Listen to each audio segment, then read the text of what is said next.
ఇట్లే తిరుగు తిరిగేసేనా తిరగండి ఇట్లే అట్లండి వద్దు వద్దు వద్దు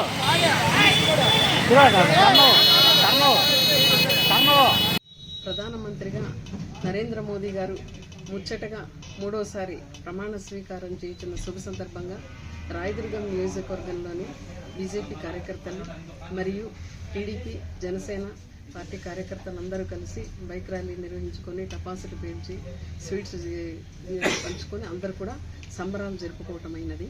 ముఖ్యంగా ప్రజలందరికీ కూడా మేము ఈ నియోజకవర్గంలోని ప్రజలందరికీ కూడా దేశ ప్రజలందరూ కూడా మోదీని గౌరవించారు. ఎందుకంటే ఆయన ఎప్పుడైతే ప్రధానమంత్రిగా ఉన్నప్పుడే మరి మనం దేశం అభివృద్ధి చెందుతుంది. ఇవాళ ప్రపంచ దేశాలతో సరిసమానంగా భారతదేశాన్ని తీసుకెళ్లాలన్నటువంటి అతని దృక్పథంలోన గుర్తించగలుగుతున్నారు ప్రపంచ దేశాలు. ఆయన సక్సెస్ అయ్యారు. అంతేకాక ఆర్థిక రంగంలో మనం 5వ స్థానంలో ఇవాళ ఉన్నామంటే కూడా ఆయన యొక్క పట్టుదల కృషి ఇవన్నిటికీ కూడా సంకేతంగా వెళ్ళింది.